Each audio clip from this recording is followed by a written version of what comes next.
What's going on, guys? Welcome to the Anthony Bruno Show. I am Anthony Bruno. It wouldn't be the Stanley Cup playoffs without the Leafs blowing a lead and pissing off all their fans. That's exactly what they did in Game 3 against Columbus. They had a 3-0 lead and ended up losing 4-3 in overtime as the Blue Jackets take a 2-1 series lead and are now one win away from eliminating the Leafs. So I'm going to go over my thoughts on Game 3 and then let you know if I think the Leafs still have a chance to win this series. So let's go. Things started off great for the Leafs. They totally dominated the first period and ended off the period with a shorthanded goal from defenseman Cody Ceci of all people. I would have picked myself to score a goal before Ceci, so that was just absolutely stunning to see. So they go into the first intermission with a 1-0 lead. And then in the second period, Marner and Matthews are buzzing all over the ice. Marner sets up Nylander on the power play to make it 2-0.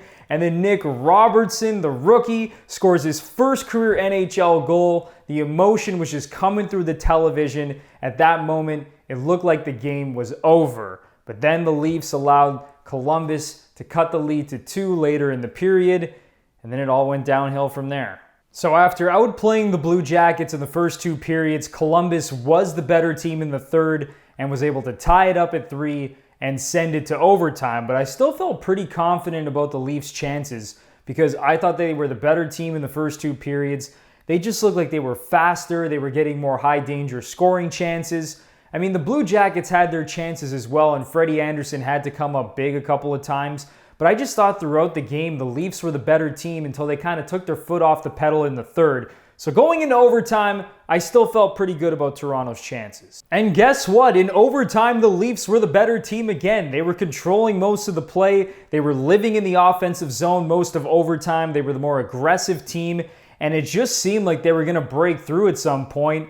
And then what do you know? Tavares turns the puck over. Riley's kind of caught in the offensive zone. And Dubois scores his hat-trick goal and wins it for Columbus. And that's what was so stunning about this loss. I thought Toronto outplayed Columbus 3 out of 4 periods, and then out of nowhere, the Blue Jackets just win the game. And that's what was so frustrating because if Columbus was the better team, you just tip your cap to them and, you say, you outplayed us and you deserved it. But that's just not what happened because the Leafs controlled the play most of the game. They were the more aggressive team. I thought they had the more quality scoring chances.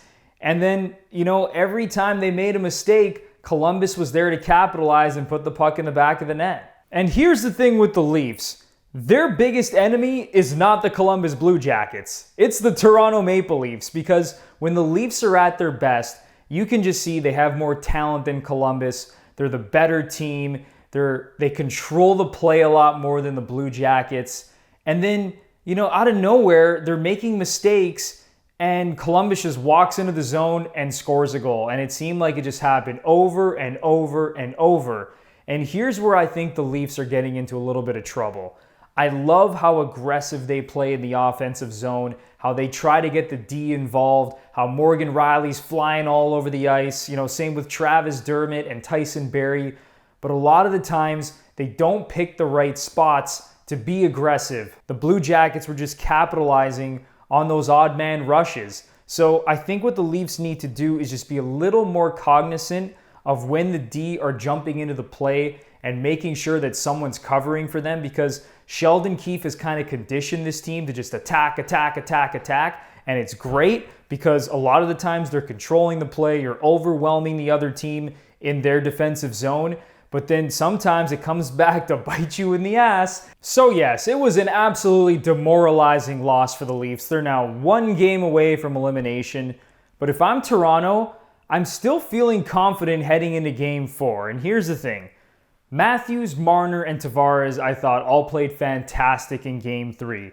I thought the third line was good. I thought the fourth line was great. I thought Freddie Anderson played great. Again, I thought the Leafs were the better team throughout most of the game. So if you're Toronto and you're heading into Game 4, you have to remember that you're still the better team. You're still the more talented team. You just have to tighten things up a little bit and make sure that you're not giving up these odd man rushes because that's how Columbus has been scoring most of their goals. They're scoring on the Leafs' mistakes. You have to stop that. and I think that the Leafs are going to win Game 4 and they're going to force a Game 5, and this series is going to be nuts over these last 2 games. So despite the Leafs blowing another playoff game, I know it sucks, but I think fans need to remember that this team has bounced back several times this year when people thought they were down and out.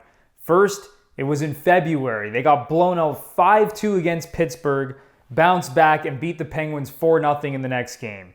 And then they lost to their own Zamboni driver on home ice. Everyone thought the organization was going to come crashing down, and they followed up that loss by beating Tampa on the road. And then again, in this series, they got shut out in the first game, bounced back, and were dominant in Game 2. So I expect the Leafs to do the exact same thing in Game 4. Like I said, they're the better team. I think they're going to find a way to bounce back and pull out Game 4. And then Game 5, honestly, is anybody's guess, because the way that Columbus plays, we all know that they're tight defensively. They like to capitalize on the Leafs' mistakes. So Game 5 is honestly up in the air. Who the heck knows what's going to happen? But I think the focus for the Leafs right now is just get this to a Game 5. Give yourselves a chance. No matter what, we are in for a hell of a finish. Thank you guys so much for watching this video. Let me know how you think this series is going to end. Is Columbus going to eliminate the Leafs in Game 4? Or are the Leafs going to win Game 4, force a Game 5, and then end up winning the series? Let me know in the comments. And as always, I would really appreciate it if you like the video, share it on social media, and subscribe to my channel, especially if you're a sports fan and want to see more content like this. It would really, really help me out. So that does it for this video, and I will see you guys next time.